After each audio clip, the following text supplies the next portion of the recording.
And it's a line. The line goes in about 10 or 15 minutes. But you gotta stand in the line. It's never ending. The line never ends, and it's not the same people. And it's like, there's actually a lot of cute chicks from online. Really? Tourists. Because everywhere I go, there's never cute chicks. It's amazing. And like I saw one lady, she was from out of town, and she's like, he's the modern day Houdini. You know, just people are just talking. Oh, and then, for $10, yeah, you get a David Blaine in a block of ice poster. It's actually like an old carnival drawing. Yeah. You know, people buying those. I hope you got me one. No, I didn't. I'm sorry. Yeah, get it signed. Tell him to stick his hand out of that ice. But and people go by and hold up signs. And one guy's holding up a sign that says David Blaine for president, and he waves. And they must hire these people. Yeah. Oh no, Robin, I don't believe they do. And that's what frightens me. It's a whole crop of douchebags all hanging around. Oh my goodness. I understand that he put on a sweater. What's up with that? Yeah. How do you put on a sweater if you're in a block of ice? You know what? I think there's something up.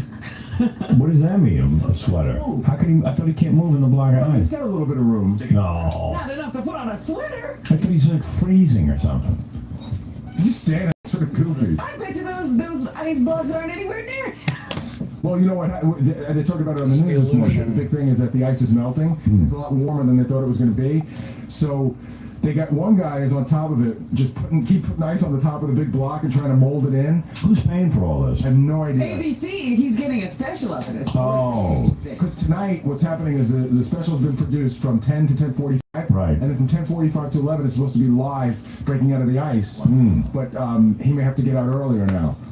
Oh. Because the ice might just melt. But there's some guy there. You think they put Hank going to the bathroom on the ice? I don't know. Where is Hank? He's here. Is he passed out or is he? I just said to Doug, "Where's your client?" And he goes, "He's up front. He's really, really bad today." Oh, he is. Oh yes. Wow. But yeah, when I heard he put on a sweater, because the whole idea was he was supposed to be standing there shirtless in the ice. Well, we got a live camera over there. I know. Let me see. Hey, he's completely covered. They get it on. Oh, that's so stupid. And a hat.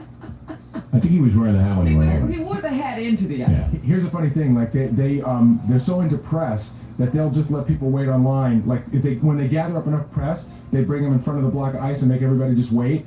So everyone's sitting there shooting with their cameras, and at one point the publicist comes by and he goes, turn off your lights. You're melting the ice."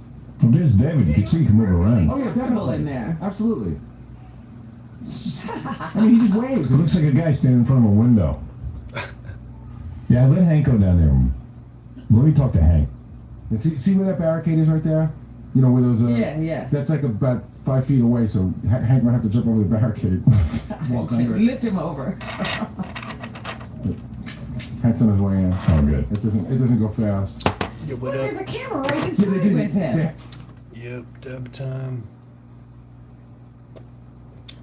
Starting the day out right. The camera inside. Oh, Oh, David Blaine. Plenty of room in there. What are we looking at? I thought that was the E-feed, is it? no, it's on the internet. Oh, it's on the internet. You can watch David, for a long time. Hank, what about going over to this block? How are you, by the way? How you feel? Hungover. I didn't get to bed till about like 2:30. Was it, Hank, don't you have to stop drinking to be hungover? Yeah. At what point are you hungover? I didn't get too much sleep. But you're still drinking now, right? Like you've been drinking this morning? Yeah. So we're gonna get some Hank over to go to the bathroom on the block of ice. What are you drinking? Because it's orange today. Oh, there's vodka in there. Vodka and what? Orange soda? Yeah. It's like it's 6 in the morning. Well, he needs vitamin C. Yeah. No, orange soda doesn't have I vitamin C. know. It was a Oh, really? Oh, all right. Looks like urine when he's drinking. What? You usually Yeah, I hope you find some good wax somewhere around. What's up, Alec? I got some pretty good stuff right now. I'm almost out though. And then I'm probably gonna take another tolerance break. 7-Up in vodka. Yeah, well, What is this fluid that you're drinking? orange soda. Orange soda and vodka, that's it. Yeah. Yeah. It's just like a screwdriver. Smoking the rest of my Obama runts. Screwdriver, except it's soda with Cheers, yo. What's up, Emily? orange juice. Right, good. He's so happy with that. Oh, he invented something. Yeah. Is there anything that you, No, I play is there Battlefield anything you 6. absolutely positively would not drink that's an alcoholic beverage? don't know, to be honest with you, Gabby. What's that stuff that Ralph always drinks? The cough syrup. Jägermeister? You drink Jägermeister? No, I don't think I did something like that. You wouldn't drink that. Certain beers I don't like either. Really? But let me ask you a question. If you hadn't had a drink in a day, and that was all there was, would you drink that stuff? I don't know. Oh, come on. Of course. The answer is yes. Please, you drink perfume. Right. Oh, I drank rubbing alcohol once. See? Hey, Brian, you're on the air. You drank rubbing alcohol? What were the circumstances? You had no money? No, I ended up in jail. Oh, so that's all they had? Well, no, that was before I went. Why did you drink rubbing alcohol? Because it was there. Oh. Wait a minute. But couldn't you get a beer or something? I mean, I had a bottle of, I forgot what kind of whiskey, it was Stevens or something. So why did you drink the rubbing alcohol? So I wanted to see Hopefully. Smoking some dabs. the taste of it. Jeez. wow. I was I didn't know anything. You know your voice. Now you don't have to drink that. I know better than that. He was only 24. 24. He's only like 13. Yeah. No, I'm 38 now. I think I am. Heck's 38? Yeah. Hey, Brian, you're on the air. Hello? 38. No, Brian. Wow. Anyway, so we were thinking, Brian Jones. hey, Hank, do you mind going down to that block of ice David Blaine's in and going to the bathroom?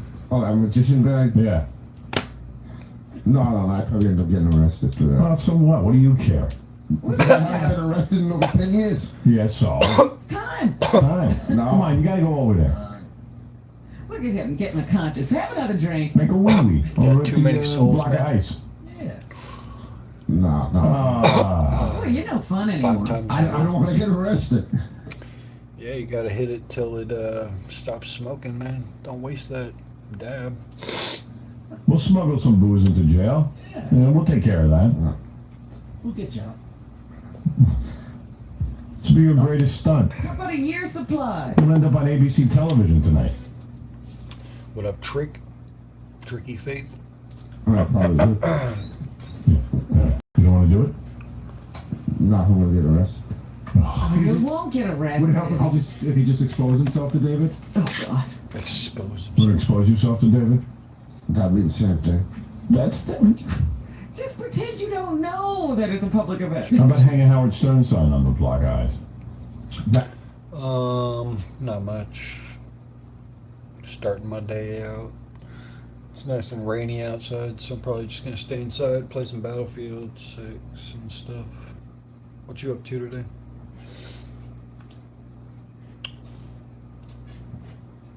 That you would do.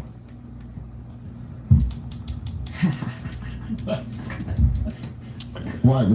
Nothing. But you won't go to the bathroom. What up, Sadie? Well, if I really have to go, I probably would. You would. Keep drinking. You keep drinking that. I won't let you go to the bathroom. Someone just called in and said that Andre bleeped me saying going to the bathroom. Our darn thing. Can you imagine That's what's what's going on? That's why I gotta get out of this business. No. I'm not allowed to say going to the bathroom. Why did someone leave you just for saying going to the bathroom? Because he's insane back there and they're all paranoid. It is an excretory function. Yeah, I mean, I don't know. Oh, gee. Going to the bathroom. Yeah. I have to say it the right. I have to word it the right way. Going to the bathroom now. Relieve yourself? Would that be Relieve yourself.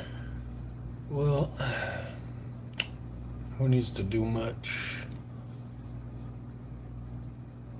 Take it slow, take it simple, take it easy. Who knows anymore? What did he say? Oh, it makes me mental. I have a whole list of stupid crap Andre's been bleeping. I got. Top of the morning till you.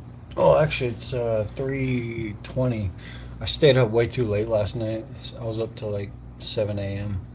So I slept till like 2-ish.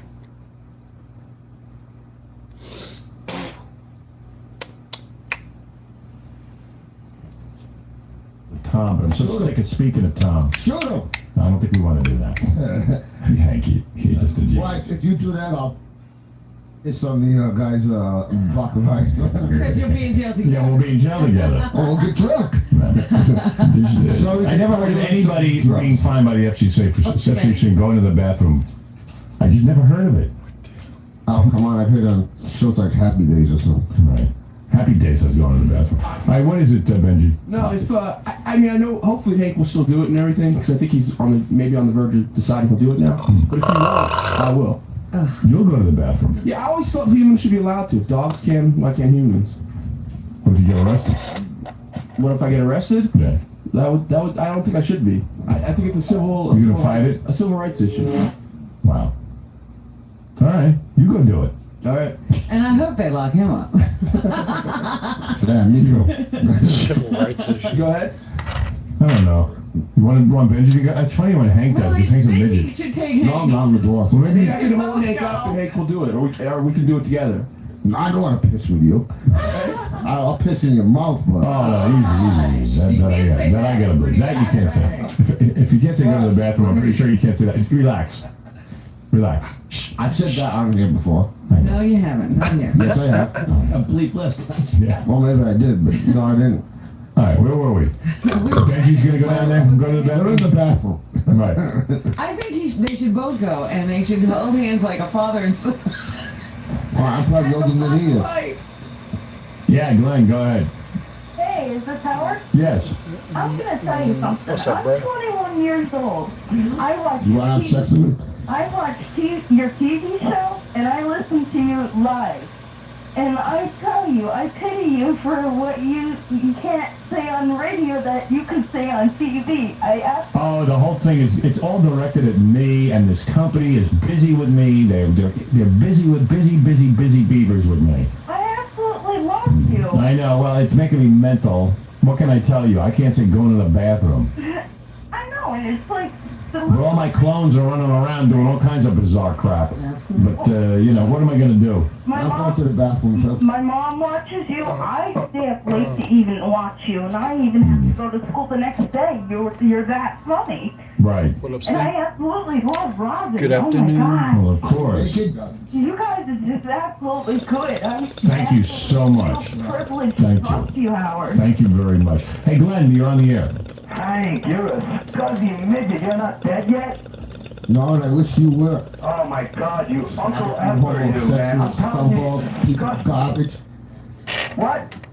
What? Yeah, you heard me. You're a faggot, Hank, homosexual Hank, piece oh of my garbage. God, are you disgusting? I mean, you make my stomach turn. And Howard did everything for you, and you're gonna make him hang like that? You can't go do a little thing on the ice there?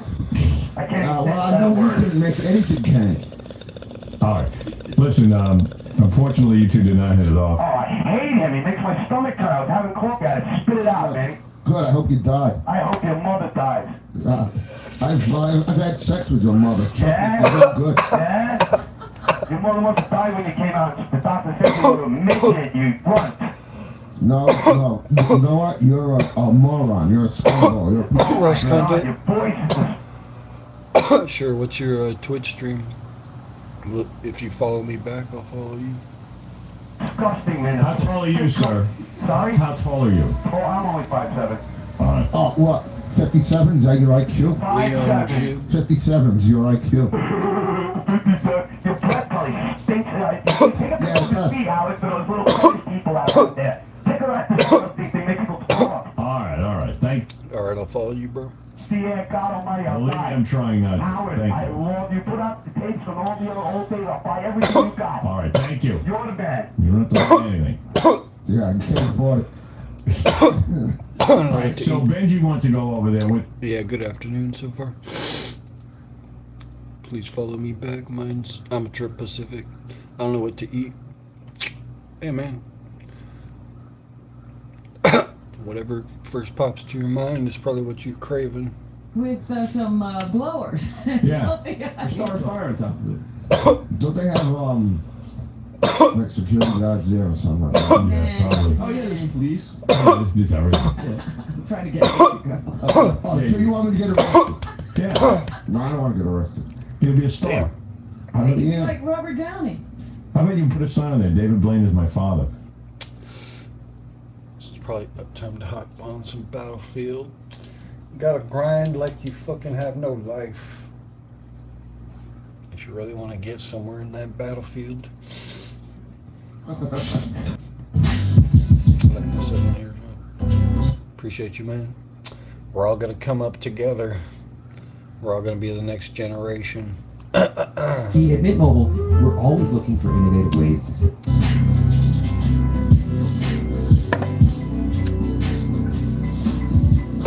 New generation Jalisco.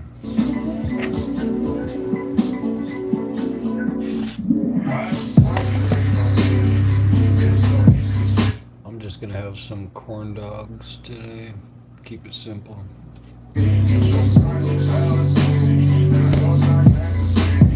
And a breakfast croissant.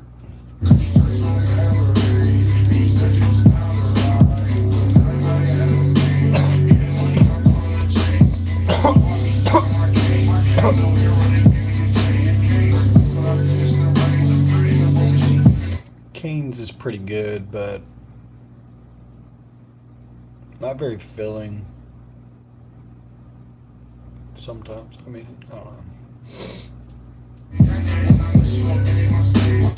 Like one time I went to Cane's and they completely hooked it up. Like I was supposed to get 4 pieces of chicken and they gave me 8, and they filled the whole thing up with fries.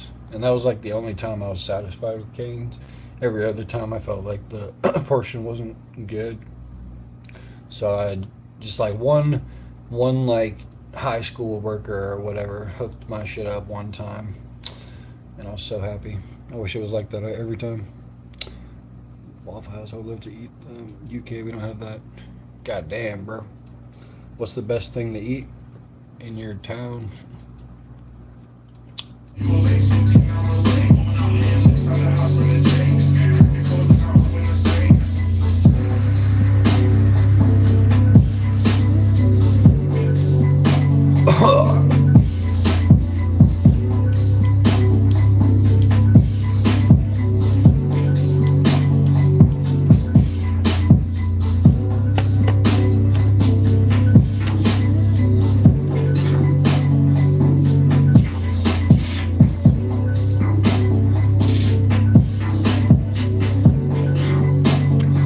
I've never been to a Waffle House.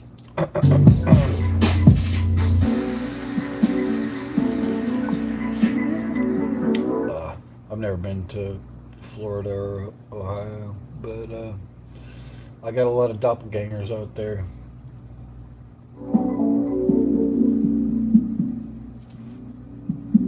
Many people look like me, I guess.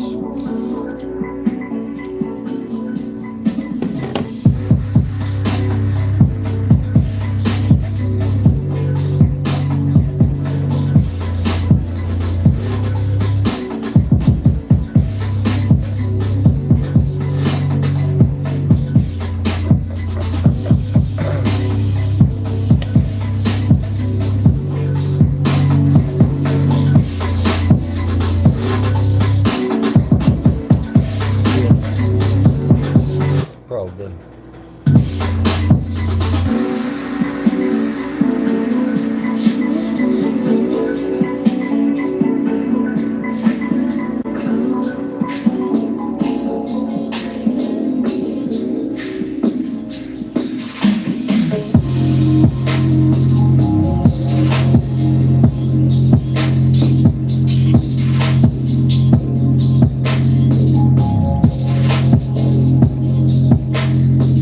YouTube, bro.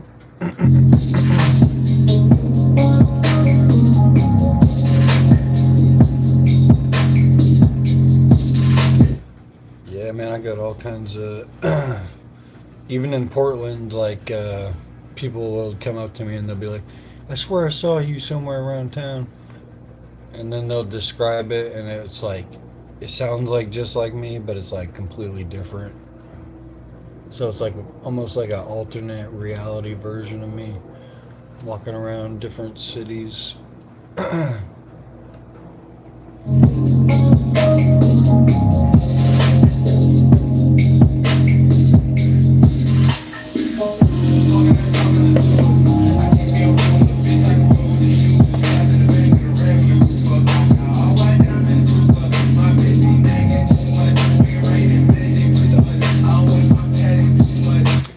It might be kind of weird. I remember, I don't know.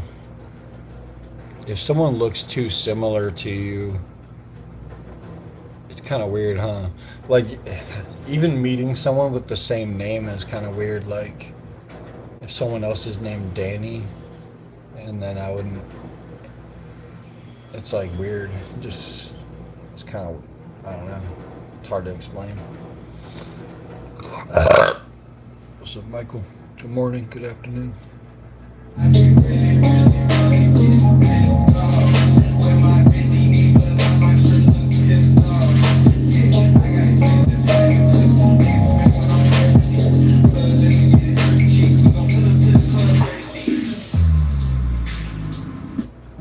Why is everyone so obsessed with Drake and Justin Bieber? Yeah, right. This town's not big enough for two of me.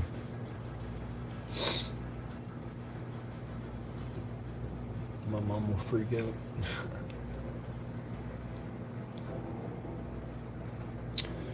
I think they should make an app. It'll be kind of like Facebook, except it'll be used to like scan people's faces, and it'll be called like the Doppelganger app. So you could just log in and scan your face, and then you could find different people around the world who look exactly like you. Might be a thing. Might be a cool app. It's like you're backing up a bit here. Okay.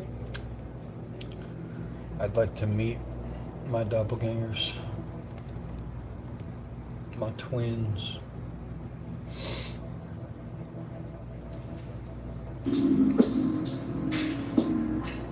Yeah. I mean, we have the technology, just scan your face and put it in a database. There's probably already a database of people's faces, so.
Yeah, see, they can do it with celebrities. Like, people will voluntarily meet up in one place just to be like, hey, I look like this celebrity. So they might as well just make a fucking app like, hey, you look like this celebrity. And then expand it from there to be like, hey, you look like... Because a lot of people tell me I look like people from TV shows like the show Mountain Men, and a dude called Bear Brown, or like random shows like that.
It's bound to happen, though, you know. There's only so many different ways people can look.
We wanted to last longer in bed, and this is how we did it. If your man is struggling with early climax and getting anxious about it, Sex RX plus climax control through HIMS change.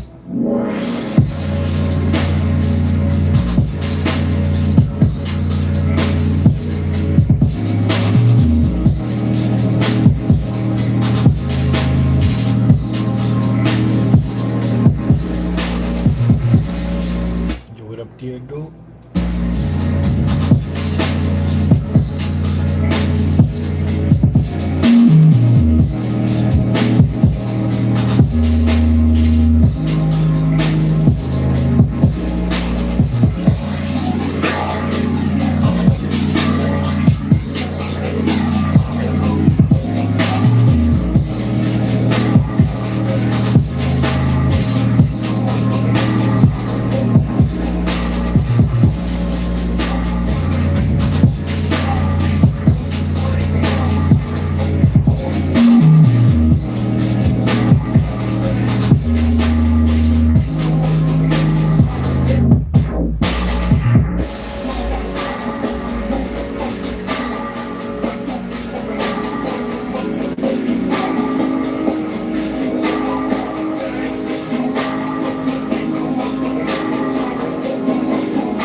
Hmm, 20 years? 20 years from now. I think I'll be partying, bro. Just straight up partying so hardcore.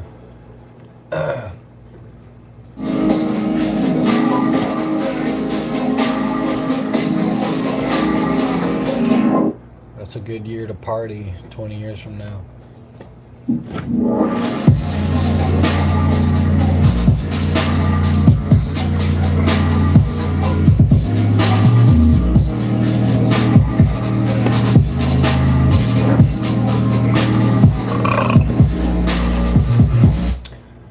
I'll probably drink and smoke a lot more than I do now, because I'll have old people money by then, and I'll just be smoking and drinking non-stop. I have a question, bro. Tater Chip, what's up? Brosephine.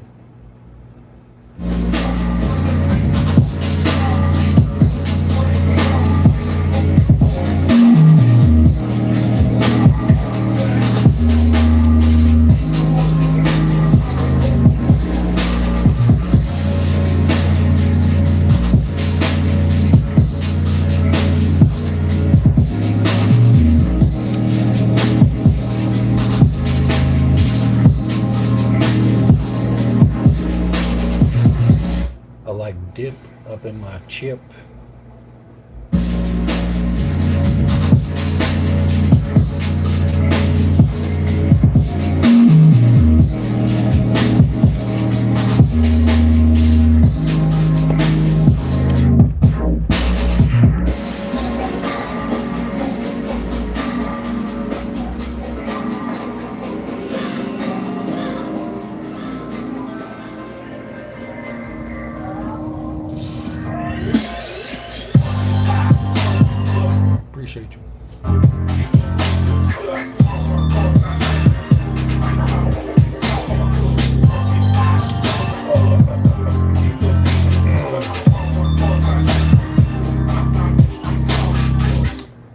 people don't answer that question. Damn, I wonder why.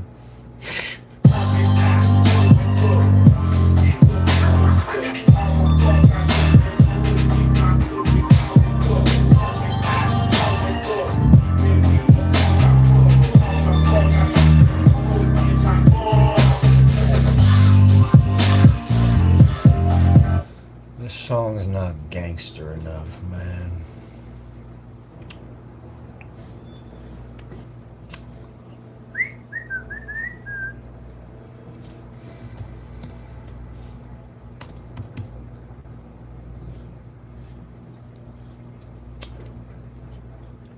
Try Taco Bell's $5, $7, and $9 lunch boxes, including the triple double. I don't trust Taco Bell, Let there be late but I could eat some.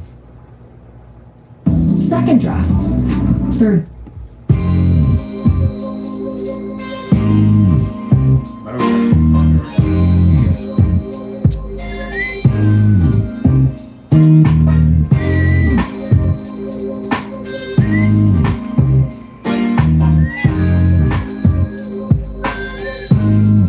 Did you figure out? Did you figure out what you're gonna eat, Z? In a 600 SL drop top with a fat B12. Honey, hella long smoke blunts, not a bone. Niggas can't fuck cause I crunch them like bone. I be dead against the predator. My 50 caliber death eagle to spread ya and behead ya. Pistol weighs a ton, bullets come like a guillotine. One in his tip, hit and explode from the door scene. Like morphine and heroin, I'm the shit. Every dope thing needs a hit. Things need a stick of this gangsta shit to take the monkey off they back and have them hitting licks. I'm the neighborhood's drama, dead man's trauma like old dog and Kane. I'm low to the brain, got the afro padded, fully automatic, increase the statics. Two fingers spreading, hitting them off the let them have. Desperado outlaws do the dirt, sending BGs blasting, putting in the work. Trapped in America to die in these bloody streets, going head up with suckers on sight, dumping heat. Desperado outlaws do the dirt, sending BGs blasting, putting in the work. Trapped in America to die in these bloody streets, going head up with suckers on sight, dumping heat. Murder, murder, kill. California's the state where most cats get peeled back at ya. Pigs on the stretcher, 3-strike law got us living under pressure. No one wanna take my hand on his waistline, trying to spine. I get the dumping with the Tech 9, got his back smoking, crack that ass open, bullet holes the size of a token. Got his ass choking on piss and blood. Crooked ass piggies don't get no love. Like a devil 4-5 Smith West, I had a nappy headed ass stretch. If you try to jack me in my neighborhood, I'm dumping. And you best to run, cause my BGs is coming. Clip full of Teflons, looked out and crazy, and they won't stop till you're pushing them daisies. Desperado outlaws do the dirt, sending BGs blasting, putting in the work. Trapped in America to die in these bloody streets, going head up with suckers on sight, dumping. Desperado outlaws do the dirt, sending BGs blasting, putting. Hey man, pizza's king. Salmon and rice sounds okay, but man, pizza. What kind of pizza do you get, by the way? Work, Captain America to die this place. Is it from like a local pizza place? Streets going head up with suckers on sight, dumping. Body snatcher, caught up in a rapture. Black heads explode your flesh when they capture. You don't wanna see me in my beanie with my locs on. Old school, my windows down, getting my smoke on. On fire storming, raining and pouring, mobbing down flooring, cycle like Norman Bates. No trace, no murder case. Innocent like OJ. House niggas get smoked by the revolution shooters. Fuck Glenn Craig, they'll be gunning down Cooper. Cause they wanna send all niggas to the pen, thinking that they fuck, but G's don't bend. Never been a snitch, Martina suck a dick, and fuck John Green for being prejudiced. Never like rap, man did a nigga from a strap. Gave me the max, but I'm back. Piggies, desperado outlaws do the dirt, sending BG blasting, putting in the work. Trapping America to die in these bloody streets, going head up with suckers on sight, dumping heat. Desperado outlaws do the dirt, sending BG blasting, putting in the work. Trapping America to die in these bloody streets, going head up with suckers on sight, dumping heat.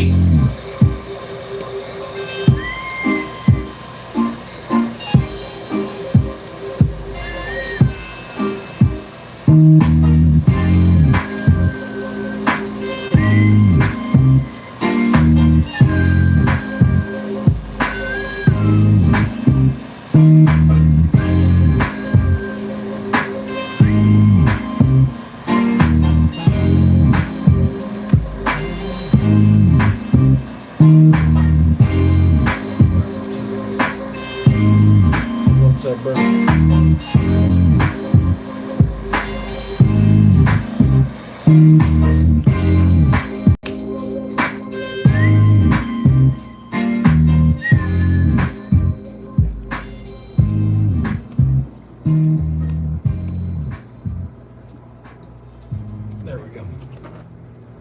Cheers, y'all.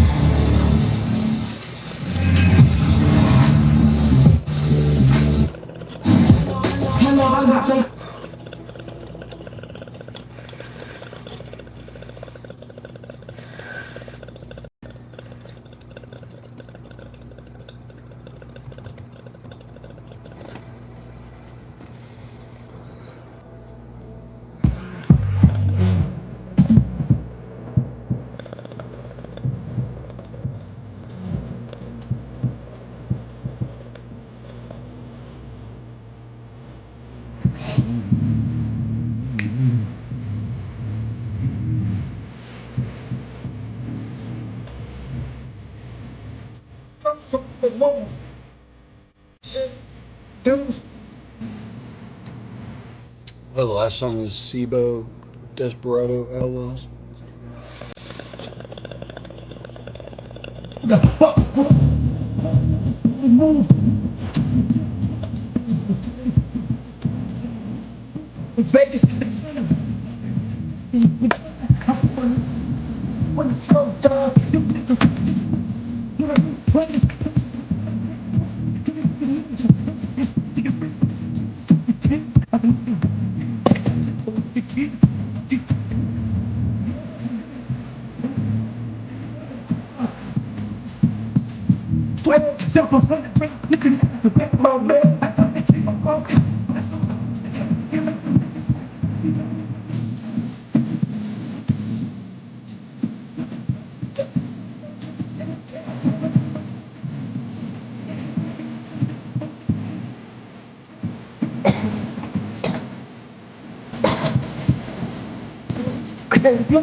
Oh no, I never had that place.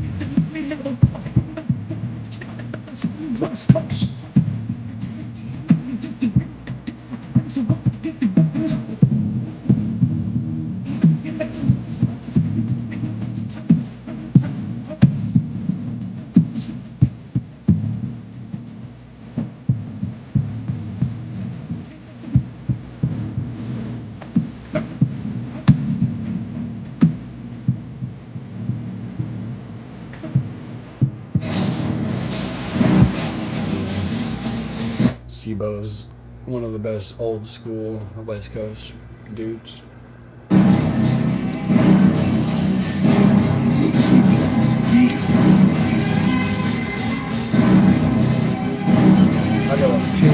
Я слышал, у барыги есть на хате целых полкило. Ну так чего мы ждем, давай поедем и гребем его. Целых полкило? Да, целых полкило. Ну так чего мы ждем, давай поедем и гребем его. Давай кинем барыгу, давай кинем барыгу, давай кинем барыгу, давай кинем барыгу, давай кинем барыгу, давай кинем барыгу, давай кинем барыгу, давай кинем барыгу. позвонил и мне сказал, Сил, я хочу на море, но на кармане ни рубля, все деньги в обороте. А на районе есть барыга и без крыши вроде. Ему сегодня подвезу полтинчика на блоке.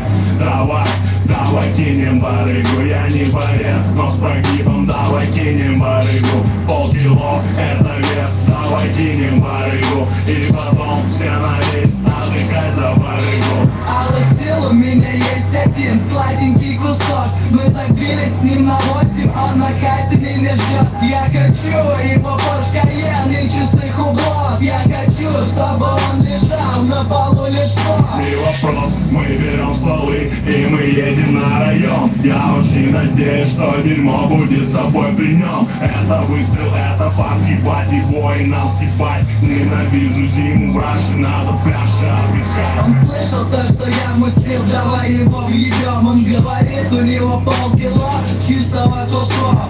Пизду любых парик, кроме моих. Мы любим делать грязь, чтобы в ней вырасти цветы. Мы берем и полную бляху, факту мы берем свое. Нехуй продавать там, где живешь, и портить мой район. Бабушки на падике кричат, там только продает. Теперь нам только копит, чтоб закрыть с поставщиком проем. Не шли там, где живешь, или там, где живу я, или там, где живет села долбоёб. Тебе пизда, я могу общаться матом, нахуй этого типа. Мы под кайфу все отжали, мы на новых номерах. Я просто высокий, испанская шлюха, которая кричит. Сука, наука, орём без пробудок, хуёво на утро, спин целый день. Выглядим круто, спасибо барыге. Сила в Брионе, Джонни в гондоле, но с кока-коле. Жизнь на яхте в отеле и в доме. Привет всей Европе, мы на миллион. Я слышал, у барыги есть на карте целых полкило. Ну так чего мы ждем, давай поедем и въебем его. Целых полкило? Да, целых полкило. Так чего мы ждем, давай поедем и въебем его. Давай кинем барыгу, давай кинем барыгу, давай кинем барыгу, давай кинем барыгу, давай кинем барыгу, давай кинем барыгу, давай кинем барыгу, давай кинем барыгу.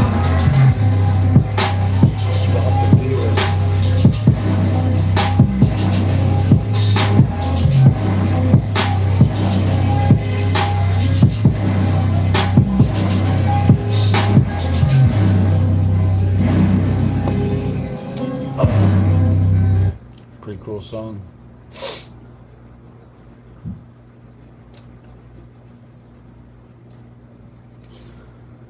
Alright, let me see what else I got.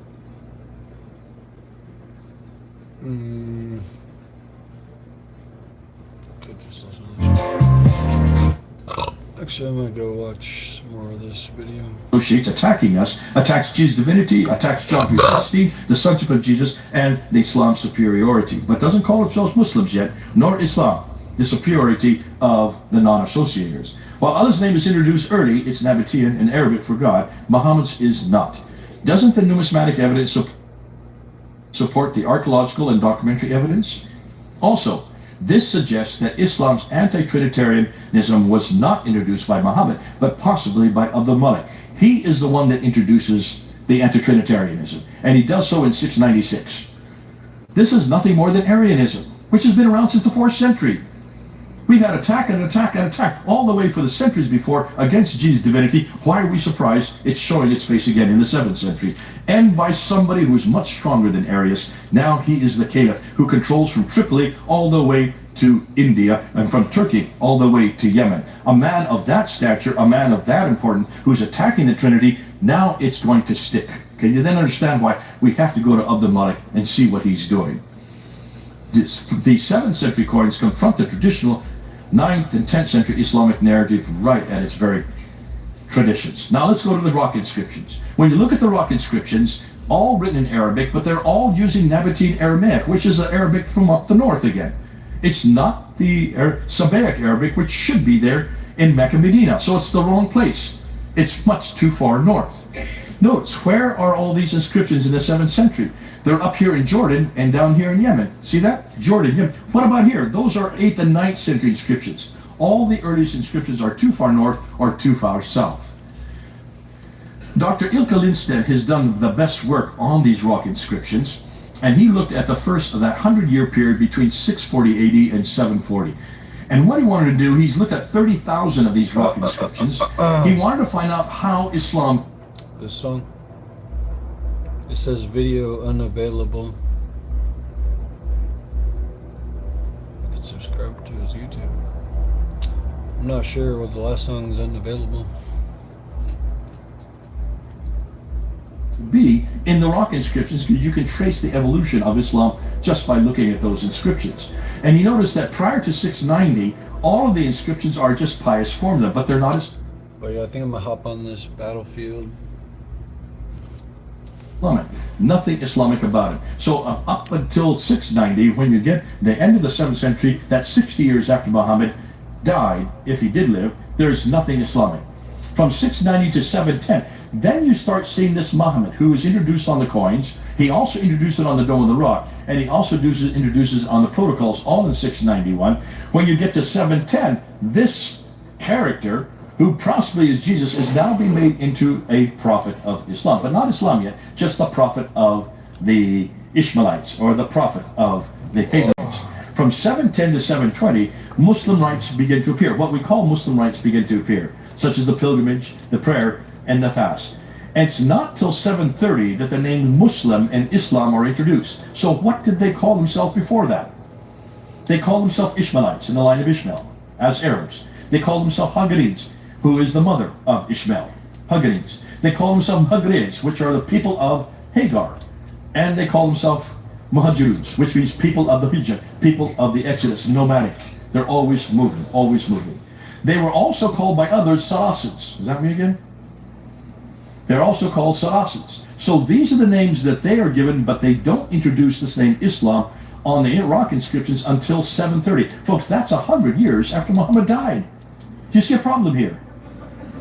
So, conclusion, it was only in the 730s onwards that there is evidence of a popular devotion to Muhammad as a prophet and messenger, which makes the Islamic traditions incredibly awkward. Furthermore, there's 100-year silence prior to this that indicates that Islam did not exist as a distinct religion until long after the time of Muhammad, which casts doubt on whether he had any part in starting it. Now, before we go any further, the name Muhammad does occur in Christian writings in the 7th century, so let's now look at them. Let's start with what's in a name. As I said earlier, Muhammad is not a name, not in the 7th century. It is a title, meaning the praised one or the anointed one. So almost anyone can use this title in Arabic, including even when referring to Jesus Christ. To understand this point, let's look at the Quran itself and at the Dome of the Rock to unpack the references to Muhammad in each. So when we look at the Quran, notice, if this is the most important man in the history of mankind, if the Quran is what his revelation, then why is it we only find 4 references to him? 4 references. Moses is referred to 136 times. Jesus, or Isa, is referred to 93 times. Abraham is referred to 79 times. Pharaoh, who's not even that important, is referred to 74 times. Yet Muhammad's only referred to 4 times. What does that suggest? Not very important. And when you look at the 4 references, they're right there on the screen, chapter 3, chapter 33, chapter 47, and chapter 48. Only chapter 33 could possibly be the Prophet Muhammad. Hold on a minute. You're going to see why that's important, because we know the Quran is not from the 7th century, as you're going to see in a bit. All of these references that are in the Quran come from the 8th and 9th century. So none of them refer to a person called Muhammad, who lived in the Hijaz in Arabia. They most likely refer to instead to the Blessed One, or the Praised One, as we have noted. That is what the word Muhammad means, who could very well be Jesus. Conclusion, if this is not the Prophet from Mecca at all, then Muslims cannot use the Quran to support Muhammad, the Prophet's existence in the 7th century, and one of the foundational pillars of Islam begins to fall.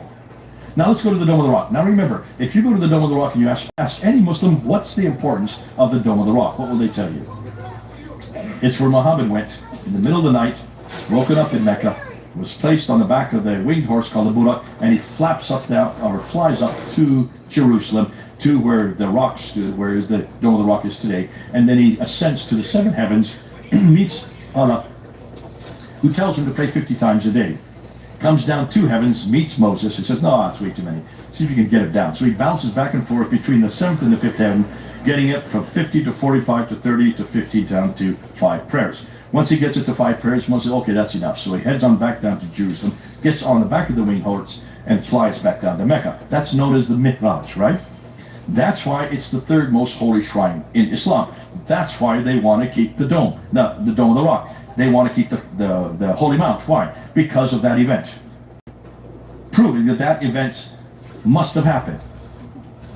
Do you think it's that event did happen there? How can you prove it? You can't. You just don't like it, do you? Just look at the Dome of the Rock. Read the inscriptions. For heaven's sakes, why haven't Muslims done this? Why is it we have to do it? Just go to the Dome of the Rock and read the inscriptions and see if there's anything at all in any of those inscriptions about this event called the Miraj. Not one word. So what is on those inscriptions? Again, let's not look at the Dome of the Rock. But what you need to do is you need to look at these 2 ambulatories right here. See these 2 where the green arrows are? Those are the 2 ambulatories. That's the only original part of the building that still exists today. The Dome of the Rock has been destroyed and rebuilt 11 times. So the only thing that's left are the original ambulatories, and that's where the inscriptions are. You need to look at those inscriptions. And when you look at the inscriptions, they say things like this. Say not creed, for God is one. He has no associates and he has no sons. Where does that come from? That's in the Quran, isn't it, today? It's in chapter 4, verse 171. But no associates is not there, so this is a precursor to what was then later introduced into the Quran. But who is it confronting? Say not creed, God is one. That's the Trinity, right? So it's confronting the Trinity. He has no associates, nor is he, that's attacking us. Or it's attacking Jesus as the associate of God. And he has no son. That's attacking his sonship. It's all attacking Jesus Christ. Am I correct? And it's right there on the inner ambulatories. Then what's next? For neither does he begetteth, nor is he begotten. That's now found in chapter 112 of the Quran. And then you have the Shahada that follows it. La ilaha illallah Muhammadur Rasulullah. There is only one God but God, and the praised one is nothing more than the messenger. So who is that referring to? Well, all the other inscriptions are referring to Jesus, right? So who is the praised one? Jesus, of course. The praised one is nothing more than a messenger. He is not God. He is not part of the Trinity. He does not beget, nor is he the Son of God. It's attacking all 4 of those areas, which are absolutely foundational for our faith.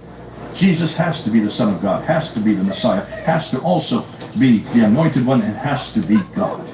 We have to believe in all 4. That's why this is so pivotal, and it's right there, built on the dome, right on the rock, where Mount Moriah is, where Jesus is going to return again as the Messiah. So it's also confronting the Jews, but it's built looking down on the Church of the Sepulchre, which is the pilgrimage center for all the Christians at that time. So this is not only a political statement, it's a theological polemic. Politically against the Byzantines who are in the north, and a polemic against all Christians. That's why it was built. That's why it's the biggest structure of its day. He's living in Damascus, his sanctuary is in Petra. Why doesn't he build in those 2 cities? Because it's a polemic against us. Now, he's still not a Muslim, folks. He's still a Christian. He's an anti-Trinitarian Christian. So this is a sectarian argument. So the Quran verses in these scriptures are not the same as that which we have in the Quran today. They have been evolved into what we have in the Quran today, and are thus possibly the precursors to the Quranic verses, which were written later, and then changed to refer to the Prophet. Conclusion, if correct, then Muslims cannot use the Dome of the Rock to support Muhammad's existence in the 7th century either, and another foundational pillar of Islam begins to fall even further. However, what about those references to Muhammad that you find in the 7th century? Let's take a look at them next, because there are references to this man. There are exactly 5 of them. Let's go through 5 of them, all in the 7th century. Well, no, one is in the 8th century. 634, Thomas the Presbyter talks about a battle between the Romans and the Tayyid Muhammad in Gaza. Now look at the word Muhammad is with the T. That's the Persian spelling. So you can already see this is a Persian Muhammad. A Persian means in what is today Iran and Iraq. Too far north, right? More than that, he's having a battle in Gaza. Did Muhammad ever go up to Gaza, and did he ever come from Persia? Absolutely not. So this is not the Muhammad of Islam. It's much too far north. In 636, you have a flyleaf which refers to the Arabs of Muhammad who had killed many Syrians in Yarmouk. Yarmouk is way up in Syria. Since when did Muhammad of Islam go all the way up to Syria and killed many Syrians? He didn't have any battles with Syrians. Nowhere. In any of the Maghazi documents you see this. Again, way too far to the north. In 660 you have Sabaeus referring to the Ishmaelites, an Ishmaelite, not a Muslim, an Ishmaelite called Muhammad, using the Persian spelling again, who along with 12,000 Israelites is attacking the Byzantines. Look historically and ask when there were ever 12,000 Israelites attacking any Byzantines. None exists. This is not even ahistorical. It's way too far north. So obviously Sabaeus either didn't know what he was talking about, or he's actually someone later on introduced this at a later time. And then you have 690, you have John Bernard Penkeah. Now we're starting to possibly see a man named Muhammad who would make sense. But look at the date. We're talking about the late 7th century. He refers to Muhammad, who's a teacher and leader of the Arabs. This is the first real good reference, but again, way too far north, and no suggestion that this man was a Muslim or that he came from Islam at all. And then we get to John of Damascus, 730, who writes this famous book, The Heresy of the Ishmaelites, in 730. Heresy of the Ishmaelites. He doesn't say the heresy of the Muslims or of Islam. He calls them Ishmaelites. But look and see what he says. He refers to this Muhammad who has written these ludicrous books, and he names the books he has written. The Book of the Cow, that's Surah 2. The Book of the Woman, that's Surah 4. The Book of the Table, that's Surah 5. The Book of the Camel, that's Surah nothing. There is no Camel Surah. So this is not the Quran we're looking at today. There's 114 surahs in this Quran. This book only has 4 surahs, one of which doesn't even exist. So it's obviously this is not the Muhammad who received the Quran that we know about 100 years earlier, because now we're in 730. Muhammad's been dead for 100 years, and still they don't have the full Quran. Ooh, I love this. Makes my job so easy. No, seriously, it does. And you can use this. So when you look at these references to Muhammad, place them where they're supposed to be placed. Show that this is not the Muhammad of Islam. Too far north. Every reference to Muhammad in the 7th century places it in either Gaza or Jerusalem or Damascus or in Hira, which are situated too far north and probably refer to another Muhammad known as the Praised One. So let's now conclude with these coins and these rocks. There are no coins anywhere in Central Arabia, and the Arabic coins which do exist are all further north and are not Islamic at all, but Christian or Zoroastrian up to and including the reign of Muawiyah up to 680 AD. It is only with the coins introduced by Abdul Malik in 691 that we begin to possibly find a pre-Islamic coin, yet they still could be referencing Jesus or even the Caliph himself, though they are distinctly anti-Trinitarian. The rock inscriptions are similar to the coins, with nothing Islamic prior to 690 AD. Then references to a Muhammad from 690 to 710 AD, Muslim rites are then introduced, the pilgrimages then introduced, prayer and fasts are introduced in up to 720, and finally the names Muslim in Islam, referencing a group which is not Christian from 720 to 730. The Quran and the Dome of the Rock do not refer to the Muhammad of Islam. 7th century written references to Muhammad place him way too far north. So in conclusion, these all suggest that there was an internecine clash between different sects within Christianity, the Trinitarians versus the anti-Trinitarians. Surprise, surprise. We've seen that happen since the 4th century. It even happens today with the Jehovah's Witnesses. They're still confronting our view of Muhammad. They're still using the Arian controversy. So why are we seeing that this doesn't raise its head in the 7th century? Christianity and the Trinitarians versus anti-Trinitarians. With the latter, the anti-Trinitarians establishing its own religion at the end of the Umayyad dynasty in opposition to Christianity. Now we're talking about the mid-8th century, which then morphed into the Islam of today during the initial 100 to 200 years of the Abbasid dynasty, or rather in the 9th to 10th century. Can you see what's going on? We're looking at an internecine Christian clash. That's what we're looking at. So what about the Quran then? Okay, hold on to your seats. Now we really get into the juicy stuff. This is my favorite material. This is where really the rubber hits the road. Let's now look at the Quran itself. And let's start with the whole problem of what they mean. Now, what do Muslims claim? Well, they claim a number of things. Number one, every Muslim has to claim that the Quran is uncreated, exists eternally in clay tablets in heaven. That's in chapter 85, verse 22 of the Quran. The Quran was sent down to Muhammad between 610 and 632. That 22-year period. That the Quran was completed by Uthman in 652, and that the Quran has never changed in the last 1400 years. So just memorize those 4 things. Uncreated, sent down, complete, and unchanged. Can you memorize those 4? Hugely important. We're going to come back to it, because this is what Muslims have to claim to support their Quran, their primary revelation, and only. So let's look at what the experts say. So do the Muslims say that? And yes, they do. Let's see them. Here's one here. This is Fethullah Gulen, out of the Gulen movement, out of Turkey. The Quran's text is entirely reliable. It has not been altered or edited or tampered with since it was revealed. All Muslims know only one Quran, perfectly preserved in its original words since the Prophet's death when revelation ended. Therefore, there's one Quran, unaltered, unedited, and untampered. So he's saying much the same thing, right? Here you get Suzanne Hanif. Now, she's a convert to Islam. She says the Holy Quran is the only divinely revealed scripture in the history of mankind, which has been preserved to the present time in its exact original form. You getting that? Now, she may not know what she's talking about, but this man certainly does. Abdullah Yusuf Ali very clearly says, so well has it been preserved, both in memory and in writing, that the Arabic text we have today is identical to the text as it was revealed to the Prophet. Not even a single letter has yielded to corruption during the passage of the centuries. This man should know. Why? Because he is the one that translated into English in the last century. He is the one whose translation we use all over the world. So he should know what he's talking about. Here we get Maulvi Muhammad Ali, who is one of the Ahmadiyya sect, one of the principal guys from there. The Quran is one, he said, and no copy differing in even a diacritical point. The diacritical points are the dots above the line and below the line. The 3 dots above, Natatha, and the 2 below, Bahya. Those 3 dots, he said, not even one of those has changed. Therein are and always have been contending sects, but the same Quran is in the possession of one and all. A manuscript with the slightest variation in the text is unknown. Now we get to Dr. Shabbat Ali, a good friend of mine. I've debated him 6 times, and look what he says. He's from Toronto, though he's from India, and he says categorically, we have the copy of the Quran dating from 790, look at the date, late 8th century, in the British Museum. That's the MS 2165 Metal Codex. I'm going to show you a picture of it. Folks, that's 1,300 years ago. Notice the date he puts there. Ah, that's interesting.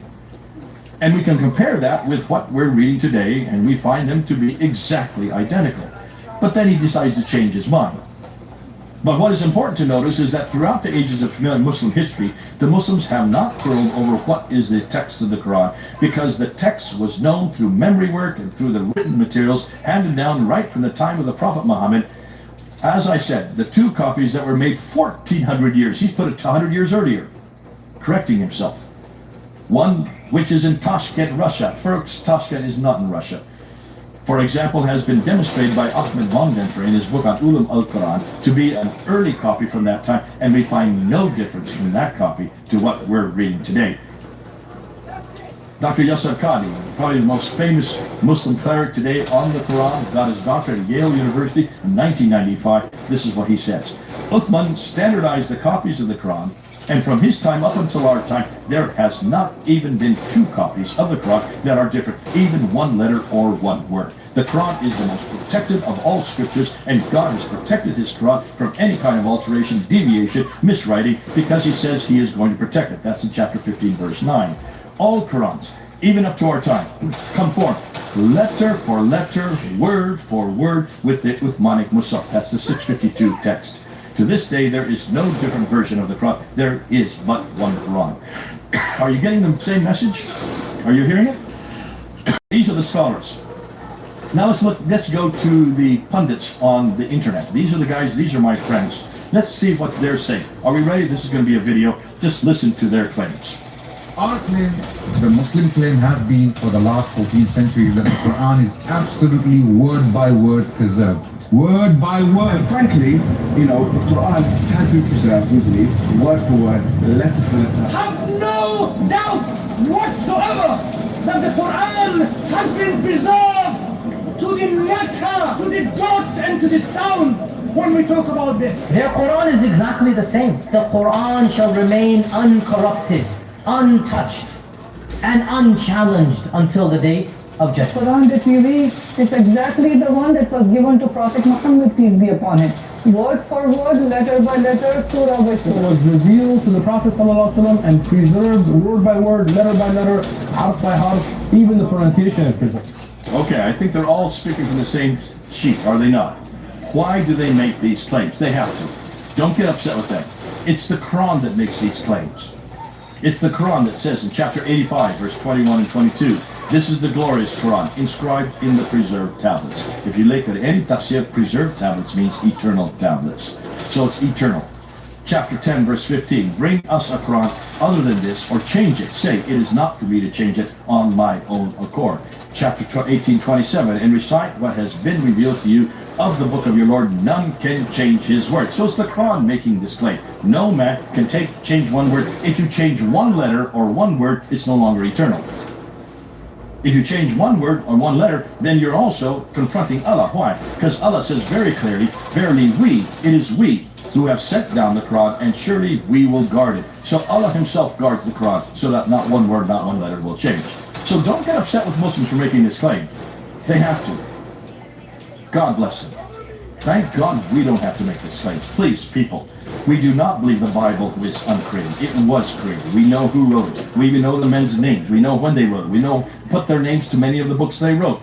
Sent down, not sent down. Inspired by God, yes. Complete in its autographic form, in its original form, yes, but we don't have the autographs. We don't have the original forms. Change? Yes, we know where it's been changed, and there's a big debate within Christianity as to which verses. We're talking about 40 verses that are in doubt, and that's why we would not make these claims. So if you don't believe it, don't make it. Please don't make these claims. However, since we don't make these 4 claims, we don't have to defend it. They do. They make these 4 claims. They have to defend it. Therefore, our remit today, what we want to do now, is I want to ask any Muslim who's watching or any Muslim who hears about this to, first of all, I'm not going to try to critique eternality. I can't critique that. I can't critique even set down in the 7th century, since I'm not there in the 7th century. But I can critique the next 2, complete and unchanged. So what I'm going to demand, and you demand the same thing of every Muslim you meet, one manuscript of the Quran that's complete. That means 114 surahs. That is from the 7th century, not modern ones, 7th century, that's exactly like this Quran that I have in my hand today. That's all we're asking. That should be simple, because they're making that claim. Not one word, not one letter has changed in 1400 years, therefore it should be exactly like the Arabic that I have in my Quran today. Word for word, letter for letter, the same. Otherwise, if there's any difference, even one letter, it's no longer eternal. Man has changed it. God is no longer powerful enough to defend or guard his own Quran. So let's look at where we go to find out the Quran's creation. When you look at to that, you can't go find anybody from his time period. You need to go to Al-Bukhari. And we know that Al-Bukhari is writing about this way back in 870. So the whole reference of how the Quran is put together comes from Al-Bukhari, volume 6, hadith number 509 and hadith number 510. Those are the only 2 places you can go to find out about this whole story. Interesting. But that's 240 years after the fact. Suggesting that maybe Al-Bukhari got a few things wrong. What did he do? What did he say? This is what he said. According to chapter 6, verse 509 and 510, when Muhammad died in 632, there was no Quran written down. And they had a battle in Yamama. So immediately when people went to that battle, 70 of them died, and with them went their memories. So there was a crisis. They had to write it down. So he goes to the secretary of Muhammad named Zayd ibn Thabit and asked Zayd ibn Thabit to write it down. And Zayd said, I can't do what the Prophet never did. Another said, nonetheless, do it anyways. So he finally acquiesces and he writes it down. Taking it from memory of those who did exist, he took it from bones, from stones, from pieces of rock, and also from bark. And then he put it together and he gave it to Abu Bakr, who was there with Umar. Umar gives it to his daughter named Hafsa, who used to be the wife of Muhammad, and she stuck it under her bed. Rather odd, isn't it? If this is the only written text of the Quran in existence, why would you stick it under your bed and forget it? Isn't that odd? You'd want to make copies of it right away, right? If this is the standard, this is the first written Quran, why were not copies made? And that's the first question you need to ask your Muslim friends. Nonetheless, because it was sitting under her bed, 20 years later, in comes, I just want to go out, 20 years later comes Uthman. He is now in power, he's the 3rd caliph, and he sends Udaifa up to the north to fight against the Azerbaijanis. They're fighting, they win the battle, they then go along with the Iraqis and the Damascus, the Syrians, and they go into a mosque to then pray because they won the battle. As they're praying, those from Medina hear the Iraqis and the Syrians reciting the different Qurans. And they start beating each other up, and they're going to blows. And then they go back down to Medina, and it goes down to Uthman. He says, we've got to do something. We cannot have different Qurans. I've just heard different Qurans being recited. We must write it down, so this will never happen again. And Uthman agrees. So he wakes up Zayd ibn Thabit, who goes and gets that Quran that's sitting under the bed for 20 years of Hafsa, brings it back out, and rewrites the Quran again in the Qurayshi dialect. Now stop and think. Hold on. You speak Arabic, right? Okay. And the reason why Muslims say he had to write in the Qurayshi dialect, in order to have dialectical differences in Arabic, what do you need? The Dhamma, the Kasra, and the Fatha, which means the three vowels. Dhamma, the U sound, the Kasra, the E sound, and the Fatha, the A sound. There were no Dhammas, Kasra, and Fatha in the 7th century. Now, you didn't know this. This is new to you. But any scholar knows this. Any scholar knows there were no vowels in the 7th century. So how could there be a dialectical difference? Muslims have never answered me. I've asked this for 40 years. And then he says, write it in the Qurayshi dialect. That's a not second. But who is writing this down? It's Al-Bukhari who's writing this down. And he is in the 9th century, redacting it back to the 7th century without realizing there were no Dhammas, Kasr, and Fathas to make sense of this. There could not be any dialectical difference at early. But see, as scholars, we know that. And that's why we're laughing all the way to the bank. So that's the first problem. And then he says, now that you've written it down, send it to 5 cities. So this is what he does. He sends a copy to these 5 cities: Mecca, Medina, Basra, Kufa, which is today Baghdad, and Damascus. So 2 are left in Arabia, 2 are sent to Iraq, and 1 was sent to Syria. Why? So that they would be the repositors of what Abu Bakr should have done. This is what he's doing 20 years later, so that these will be the standards, so this will never happen again. There will be no other Qurans, right? That's why they're sent there, as the standard. But then we look at the traditions, there are later traditions, and we find, hold on a minute, something is happening. At the end of the 7th century, a new Quran is introduced in Damascus, written by Ubay ibn Ka'b, and it has 116 surahs. Today's Quran only has 114, so it's 2 surahs more than the Quran we have today. And then in Baghdad, another Quran starts to appear in the late 7th century, written by Ibn Masud, and it has 110 surahs. That's 4 less than the Quran we have today. Another Quran was introduced in Basra, there in Iraq, and it has 114 surahs. But Dr. Arthur Jeffrey, who in the last century went to look at the traditions just to find out what the differences are between these 4 Qurans, the one by Ubay ibn Ka'b, the one by Ibn Masud, the one by Ibn Musa, and also the one by Zayd ibn Thabit, who is there in Medina, and he found 15,000 differences. Have you heard this before? 15,000 differences between these 4 Qurans. Ooh, This has been known since the 1930s, folks. This is nothing new. But Muslims haven't heard this. Muslims need to hear this. It gets even worse. What we now know is there are at least 5 Qurans in the 7th century from Mecca, Medina, Basra, Kufa, and Damascus. Why can't we find even one of them? Now, one of those Qurans is just today. We're talking only 1,400 years ago. And look at those cities that they belong in. Basra, Baghdad, Damascus, and also Mecca, Medina. Those are Muslim cities. They've always been Muslim cities for 1,400 years. There have been no floods. There have been no fires. There have been no battles. I don't recall anybody destroying any Qurans in the last 1,400 years. Why can't we find one of them? Muslims need to answer that. Not one exists. That's the beginning of the problems. That's just the beginning. Let's now go into the 8th century. Because in the 8th century, something completely happens that really shuts everything down. And this is known as the Qira'ats. How many know what I'm talking about when I use the word Qira'at? No one. Okay, after today, you're all going to know what I'm talking about. And it all had to do with one girl who's only 5'2", who's on my team. Her name is Hatun Tash.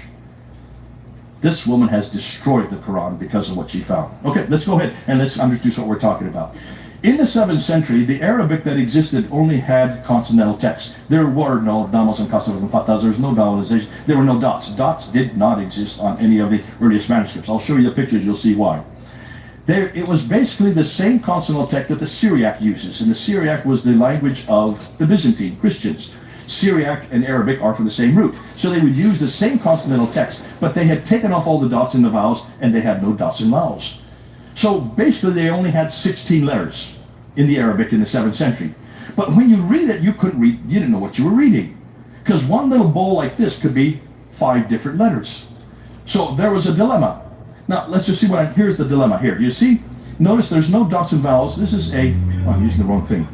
This is a 8th century manuscript. You notice no dots, no vowels. That's the Samarkand manuscript that's in Uzbekistan. Notice here, the Sana manuscript. No dots, no vowels, you see? How do you read that? You're Arabic speaking, can you read it? No. Nobody. Any other Arab speaker, nobody can read it because you don't know what you're reading. You have to have something to delineate the different letters. So, for instance, let's just look at this. Here is Arabic today. This is the modern standard Arabic, now has 28 letters. But there are 6 letters that don't need dots. The alif there, the kaf, the lam, the mim, the nun, the ha, and the waw. Those are the 6 letters. The other 22 all need dots in order to be able to read them today in modern standard Arabic. Back in the 7th century, all you had were little smiley faces like this, just a little bowl. Now, in order to be able to read and distinguish which letter it is, you had to start adding. So they put 1 letter and became the N or the Nun. The 2 letters became the Ta or the T. 3 letters became the TH or Tha. 1 letter below, 1 dot below became the B or the Ba. And then 2 letters became the Ya. So you now have 5 different letters for just 1 smiley face. Every Arabic word has 3 smiley faces or 3 letters. If you look at an Arabic dictionary, they always start with 3 letters. So if you start putting your dots and vowels where you want to, just willy-nilly, then you can start to come up with all kinds of ones. What's more, you have to also have the 3 vowels. This is where you get your dialectical differences. There's the dama there, that's the u. There's the kasra, that's the e. And there's the fatha, that's the a. U, e, and a. So you get those 3 letters. Now you can start putting together words. If you put together words with the dama, kasra, and fatha and the diacritical marks, you can come up with 19 different words just by using 3 letters. Before the 8th century, though, you could only have 1 word. Now suddenly this proliferated to 19, and some have been able to find as many as 33 words. So here's the difficulty. Okay, I'll just look at the slide here. I'm just going to show you these people here. So here you have Ibn Nafi. Your name is Nafi. Just pretend you're a man, okay? Your name is Nafi, and you come from Medina, right? And you decide to put your dots where you want to. Your name is Ibn Kathir, and you come from Mecca, right? And you decide to put your dots where you want to. You don't confer with each other because you don't know each other. You, however, you come from Damascus, and your name is Ibn Amir, right? And you put your dots where you want to. You come from Kufa, and your name is Asim, okay? So we have now 4 different people with 4 different Qurans with their dots and their vowels where they want to. But you never look at each other's Qurans. You don't even care. Because you have students under you, you have students under you, you have students under you, and you have students under you. You have many students. In fact, you have 91 students, right? So in the 10th century, there were 700 of these Qurans. All of you decided to put your Qurans together. By the 10th century, there were 700 different Qurans. They had a problem. So a guy named Ibn Mujahid, that guy you see right up there, in 936, before he died, he then chose those 7. Those are the qira'ats. Those are the creme de la creme. These are the ones that, when Muhammad was praying in the mosque, receiving these revelations, people were hearing him pray, and they said, I don't understand what you're saying, because I come from Damascus, or I come from Kufa, or I come from Cairo. And so he went to Jibril. He says, could you repeat what I'm saying in 7 different ahruf, or 7 different dialects? Which Jibril did. And these are the 7. Those are the 7 that Jibril gave him. Gabriel, as we know it, Jibril then. But the problem is this. You will see these 7 on Wikipedia, but you won't have any dates put on their names. I had to put those dates on. I had to find those dates for each one of them. Do you see a problem with those dates? Did these 7 know Muhammad? Did these 7 even live at the time Muhammad lived?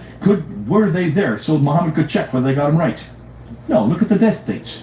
785, 738, 770, 736, 745. These are all 8th and 9th century. None of these men knew Muhammad. None of them lived in the same century as Muhammad.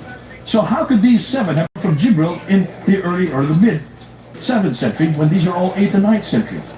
That's what Muslims don't know. You've got to tell them. So that's the first problem. But here's the biggest problem. Where's this book? This is the one that everybody uses today. This is called Hafs an Asim. Asim means from you. Hafs, one of your students. One of your 91 students. This is the one that is chosen for the whole world in 1985. Hafs an Asim. Where's this? You see it on that list? You need this one there, right? Plus we need yours. See, you're from Cairo and your name is Warsh, right? Just say yes. You're Warsh. and you die in 812, you die in 796. Just say yes, okay? So 796, late 8th century, you're into the 9th century, 812. You two are the two most popular Qurans we use today. 93% of all Muslims memorize your Quran. 3% of all Muslims, all the ones in North Africa, memorize your Qurans. So where are they on that list? They're not there. You've got to get them, right? So in the 12th century, another man named Al-Shatibi was then commissioned to choose 2 of the disciples of every one of you 7, and this is what he came up with, another 14 qira'ats, or another 14 Qurans. Notice, we're now in the 12th century. We're 500 years after Muhammad. And he chose the 2 that you have, Shuba and Hafs, from 91 others and threw out the other 89. What happened to those 89? What was wrong with them?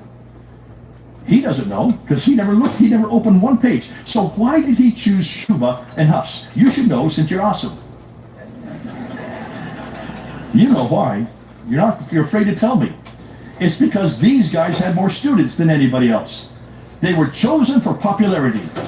No textual, no one looked at any text whatsoever. Your students were popular, therefore they were chosen, and you were chosen because you were popular. It had nothing to do with accuracy. No one opened up one page, nor read one line. They just chose how many students they had. Is that the way you choose a text? Is that what we do with the Bible? Thank God we don't do that with the Bible. But that's what you did. Or I should say that's what Al-Shatibi did. But that still isn't good enough. You have 7 over here, you have 14 here, now you have 21, right? 21 different Qurans, so that's still not good enough. In the 15th century, in 1429, another guy comes along, his name was Al-Jazari, and he decides to choose another 3 qira'ats and another 6 of his students. Now you have 7 plus 14 plus 3 plus 9, how many? 30. 30 different Qurans by the 15th century. Have any of you heard this before? No 2 of those Qurans are the same. But no one seemed to know that. No one seemed to know that until we start asking, well, where is this one? That one is the one that was chosen in 1985 as the Universal Quran. How many differences would you guess between that one and the other 29? 47? How about 1? Would 1 hurt? Of course it would, because God's word can't be changed, right? How about 2? How about 3? How about 93,000? 93,000 differences we have found between Hafs and the other 29. Can you see that this is a problem? Now, my colleague Hatun Tash went to North Africa a number of years ago in 2012. She went down to do some teaching. She's from Turkey. She doesn't know hardly any Arabic, and so she wanted to get an Arabic Quran for the missionaries that she was teaching. And so she went into let me just stop there. She went into a bookstore, and she asked the guy behind the bookstore, could you give me an Arabic Quran? And the man said, well, which one are you talking about? I said, what do you mean, which one? Well, I have Hafs over here, I have Warsh over here, I have Shuba over here, I have Kalun over here, I have even Katir. She said, well, what in the world are you talking about? Give them all to me. They're only a few dollars. I'll take them back to London, show them to Jade. So she brought them back to London, showed them to me, and I started laughing because I had never realized that these Qurans still existed. See, those of us who've done scholarly work on it, we know about this. This is well known within Islamic history, but not by those on the street. And she said, well, how many should I find? I said, well, you can go up on Wikipedia. There are 30 of them. Go up and grab them. So she started sending people to Yemen and to Jordan and to Morocco. And she would just write all the different names. I need Khalaf, I need Hisham, I need Ibn Wardan, I need Royce, I need Ibn Jumad. And she started collecting them. By 2016, she had collected 26 of them. Here they are. These are her Qurans. No 2 are alike. But everyone is memorized by a different person, by different parties, by different classes, by different peoples in different places. That's why they have to be used today, because whole families memorize, and you can't memorize his if his is different. So let me just give you some examples of what difference we're talking about. And this is the only Arabic, I promise, this is the only Arabic I'm going to make you read. On the left you have Hafs, right? And you notice, if you look there, let's just point this out, you notice here's the word I'm looking for, and it's there's a fata fata fata. You see there's a. So it's katala. Katala means fought, right?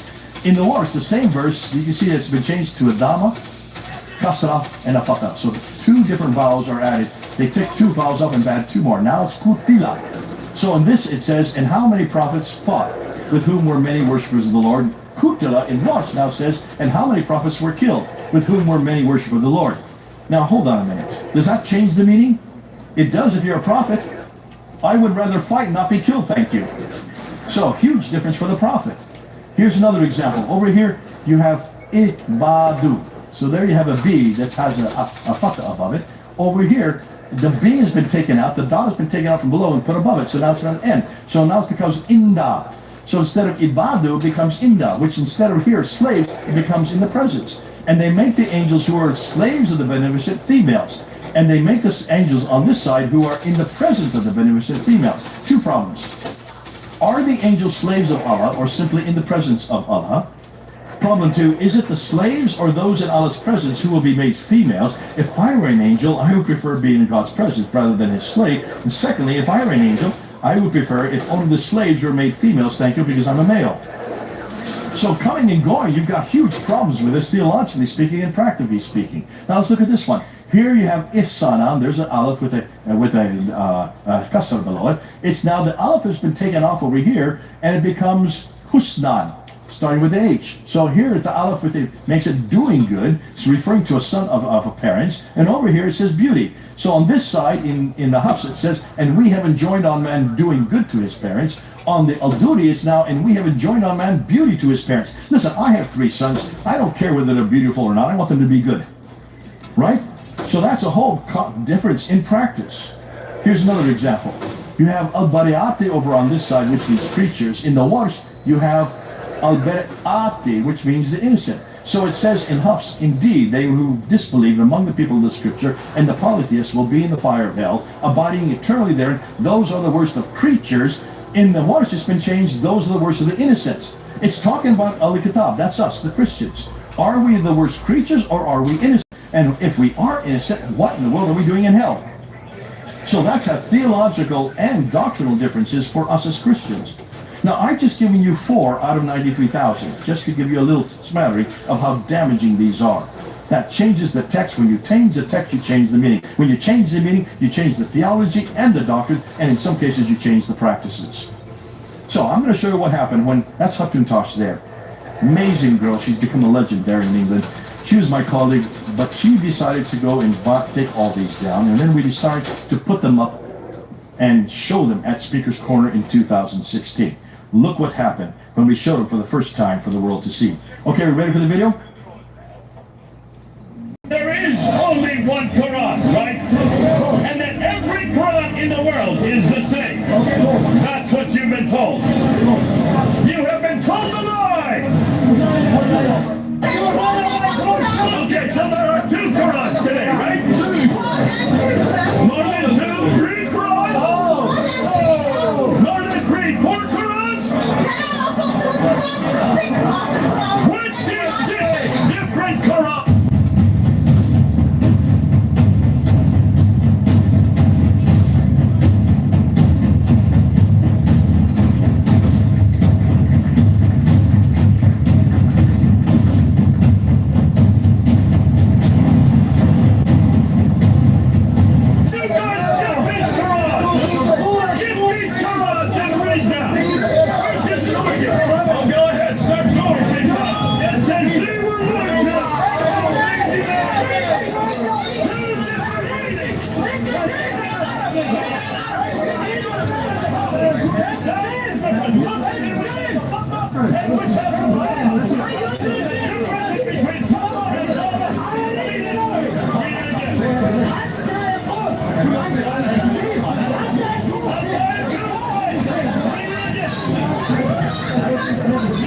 The prophets fought, but by the time you get back, they were killed!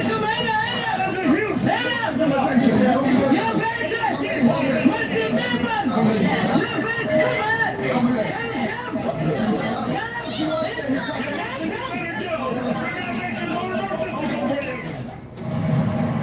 Okay, just to review, you notice what happened when we showed them up, they tried to grab, as we were trying to show the difference, they tried to grab the papers from us. Fortunately, we had them cellophane, so they can't tear them. But notice the man that was standing there at the bottom right. This man right here. That's Muhammad Mohammed Hijab is the most popular man on the internet right now. He has a following of 500,000. He was there in the crowd, he was there filming us, and he realized this is a problem. He quickly stepped out the back and he started calling all the Muslims to him. What was he saying? Don't look at what they're showing you. Do not listen to what they're saying. Now that was in 2016. 4 years later, he had a problem because he was going to explain it to them. He couldn't. So in June 8th, 2020, he had a dilemma. He needed to figure out what to do. And so he decided to go to do a Zoom call with Dr. Yasser Qadi, you saw earlier in that film clip that I showed you. Dr. Yasser Qadi has a doctorate from Yale University in 1995 on this very material. Therefore, he's the world's leading scholar on the Qira and the Ahruf on these readings, these different readings. So Mohammed Hijab decided to go and ask him a question. And he's going to hold out his hand and ask, which Quran are you going to put on that blank sheet of paper? He wants to know. Because if this is the eternal Quran that cannot be changed, not one word, not one letter, not even one dot, then which is the one that was eternal, that was sent to Muhammad, that was written by Uthman, sent to Muhammad between 610 and 632, and then written down by Uthman in 652. That's what he's asking. A simple question, right? You would think it's a simple question. Watch what happens. Let's go ahead and run this. This is about 7 minutes long. Gives me time to sit down. What is your position in relation to preservation of Quran? Is, for example, Hafs an Asim, the way Hafs an Asim, do you see it as preserved, munazzal from Allah subhanahu wa ta'ala? Or do you not see that as munazzal? What's your position? Jayid. Okay, so first and foremost, Allah subhanahu wa ta'ala says, Inna nahnu nazzal dhikra wa inna lahu lahafidhun. So we believe, as a matter of theology, as a matter of aqeedah, that Allah subhanahu wa ta'ala has preserved the Quran, no question about that. Now, as for the issue itself, every single student of knowledge knows, who studies ulum al-Quran, that the most difficult topics are ahruf al-qira'at, and the concept of ahruf and the reality of ahruf, and the relationship of the Uthmanic Mus'haf with the ahruf, and the preservation of the ahruf. Is it 1, is it 3, is it 7, and the relationship of the qira'at to the ahruf. This is a topic that when you're the beginning student of knowledge, you're like, what is all of this going on here? When you go a little bit more, you learn to simply memorize what your teachers say and regurgitate it out, and you don't fully comprehend. When you do a deep dive is when things get very, very awkward and difficult. And this isn't new. This is from the time of the Sahaba. And this is not a joke, brothers and sisters. The issue of ahruf and qira'at caused confusion to somebody whom the Prophet said, if you want to listen to the Quran directly, listen to Ubay. I mentioned the crises that happened to me at Yale. My first year at Yale. It wasn't a crisis of faith, by the way, so it's very clear about this. People misinterpret it. It was a crisis of my understanding of knowledge. It was a crisis of what my teachers taught. Alhamdulillah, alhamdulillah, as somebody who memorized the Quran as a teenager, alhamdulillah, in my entire life, I have never doubted that the Quran is divine. You cannot doubt that. And you listen to it, you recite it, you just cannot doubt that. It's never been an issue. This was the issue. That the issue of ahruf and preservation and qira'at and relationships between them, these are very, very difficult issues. And the most advanced of our scholars, they're not quite fully certain how to solve all of the unanswered questions. And these issues should only be discussed amongst people who know what qira'at are and who understand some of these questions that are being raised. The traditional understandings of ahruf and qira'at cannot answer some of these pressing questions that are now being poked by our people outside of, by our academics, by their academics outside of the Greek tradition. You see, in a Muslim environment, there's always some respect that we have for the Quran. We should. In a Muslim environment, we'll press a little bit and then we'll say, okay, khalas, sami'na wa ata'na. And that's great, alhamdulillah. When you go to academia, they don't have that red line. And they're gonna just, the famous story of the emperor with no clothes. They're gonna just point out, no, that doesn't make any sense. Well, that's not true, and this and that. And they'll bring issues, which I'm not gonna mention explicitly, that you know are true because they're in your own books. They're not inventing anything new. And it's very clear to you and to every single very advanced student and specialist that the standard narrative has holes. That's what I'm gonna say. The standard narrative does not answer some very pressing questions. These are now well known within the Western Academy, that they're bringing forth issues. Their level of now knowledge is leaps and bounds above what it used to be, 100 years ago.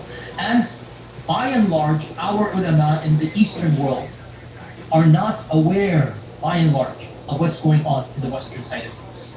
And they're not answering those questions in a manner that it needs to be answered. And this is something all of us that are in academia fully acknowledge. We have issues of the relationship, of the origins, of the ikhtilaf and all of this should only be discussed amongst those who are familiar with this science. It takes a while. I can't answer this question in a 20-minute interview, nor is it wise to do so, which is why I never brought this topic up myself. You will not find one lecture of mine about this issue. It should never be brought up in public. And I don't like these idiots, and they are idiots, wallahi. This is not something you discuss amongst the masses, ya akhi. It's not wise. You don't understand Qur'an, let it be. It's wise. That's why I never did.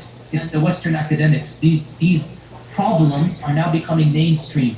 Twitter has so many accounts of Quran experts and the non-Muslims, and they're just saying things. And let me ask you one question to try and make this as specific as possible. I think if I were to give you a blank mushaf, and tell you to write what is munazzal verbatim from Allah into that mushaf with no human interference, would you write something which corresponds? It's not an easy answer. It's not an easy yes or no. It is enough for the Muslim to believe that I think it should be an easy yes or no, but yes or no. Okay, very, very well. So, Muhammad, after we get off this phone call, me and you, let's have a number of discussions. No problem. I'm very open with advanced students. But these issues should not... Look, it is kalamullah, what is going to be written. It is kalamullah. What would you write? You're pushing me. And I'm saying it's not hikmah to... Listen, I have a condition, like I said, everything I say is going to be counter. The Quran is the uncreated speech of Allah. The Quran is preserved. The Quran is known. The Quran is mutawatir. And alhamdulillah, all of the qira'at are the Quran. All of the qira'at are authentic. Alhamdulillah. Leave it at that, ya akhi. Beyond this, honestly, I have no problem. We'll have a discussion or take our class. It is enough for the Muslim to know that the Quran is the speech of Allah that has been protected, and what we recite is the kalam of Allah. That is enough for the Muslim. Yeah, but if I can push back here just a little bit, I know this is, I don't want to make it uncomfortable, but it's just to make things clearer. Right? If someone gave you a Quran which is empty in terms of there's nothing on it, and gave you a pen, obviously you have the Quran, but the question is, would what you write in that mushaf correspond with anything that we have in terms of the riwayat and the qira'at? Who's going to bring a new Quran? We're going to have the Quran there, but which qira'ah will it be in? It'll be probably a mixture, right? It's not going to be necessarily... Yeah, okay, so let's leave it at that. It's not going to be the exact Hafs al-Asim bi riwayati fulan or Shu'ba. But you would have something which you could say is sahih. Fully recognizable by the average Muslim, obviously. So when you write, so just to be clear, if you write down, it might not be standard Hafs al-Asim. Exactly, yes. But what you write down is recognizable, and you believe that everything within that is munazzal min Allah subhanahu wa ta'ala. 100% as Allah is my witness. 100%. That is it. Okay. Did you see that? Did you catch it? Let me just review. That was kind of hard to listen to.